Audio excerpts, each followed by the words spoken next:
مخلوق ہیں، اس لیے بہرحال ہمارا وجود محدود ہے، ہماری محدودیت ہی سرحد جبر ہے۔ توجہ رہے، اس کے علاوہ کوئی جبر نہیں ہے۔ حق سبحانہ و تعالی کی طرف سے بہت دقیق مسئلہ ہے، علیحدہ سے کوئی جبر نہیں رکھا گیا، بس وہی سرحد ہے ہماری جو مخلوق ہونے کی حیثیت سے ہماری آخری حد ہو سکتی ہے۔ وہ خالق ہے غیر متناہی، ہم مخلوق ہیں متناہی ہیں۔ ایک ہمارا آغاز ہے، ایک انجام۔ چونکہ مخلوق ہیں، چونکہ ہم زمانی ہیں، چونکہ ہماری خلقت ٹائم کے حصار میں ہوئی ہے، چونکہ ہماری خلقت اسپیس میں ہوئی ہے، مکان میں ہوئی ہے، ہم محدود ہیں، تو جو محدودیت ہے بس وہی محدودیت ہے۔ اس محدودیت کو، زمان و مکان کی محدودیت کو اس نے اپنے لطف سے مٹایا، بڑھایا نہیں، مٹایا۔ توجہ رہے، ہم زمانی ہیں مگر ہمیں لا زمانی بنانے کی تدبیریں بتائیں، ہم مکانی ہیں مگر ہمیں لا مکانی بننے کی تدبیریں بتائیں۔ رب اکبر نے اپنے کرم سے محدودیتوں کو مٹایا ہے، بڑھایا نہیں ہے۔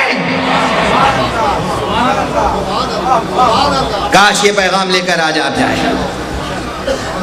اور سعادت مند وہ ہے جو اس نقطے کو سمجھ لے۔ ہماری سرحد کو اتنا بڑھا دیا اللہ نے، اتنا بڑھا دیا کہ جو سمجھا اس نے کس ابتہاج کے ساتھ، کس سرور کے ساتھ، کس فخر کے ساتھ، کس اطمینان کے ساتھ کہا اِنَّا لِلَّهِ وَإِنَّا إِلَيْهِ رَاجِعُونَ۔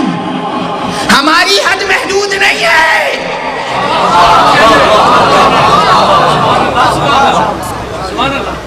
اللہ محدود ہے؟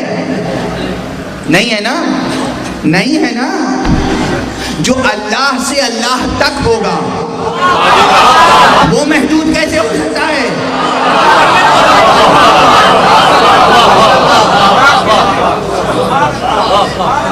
جو اپنے وجود کو اتنی وسعت دے دے کہ اس کا سفر خدا سے خدا تک ہو۔ یہ جملہ معلوم ہے کس کا ہے؟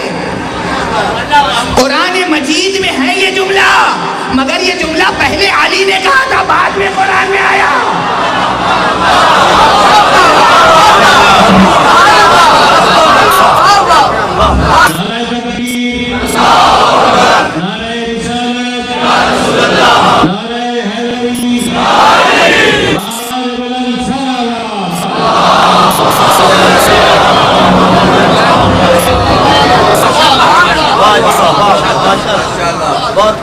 یہ تاریخ کی سچائی ہے،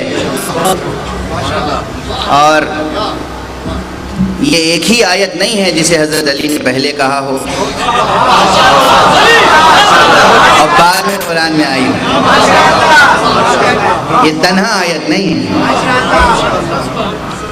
اگر گنجائش ہوئی تو میں عرض کروں گا کہ اور بھی آیتیں ہیں، اور بھی جملے ہیں قرآن میں ایسے جو پہلے خطیب نہج البلاغہ کی زبان پر آئے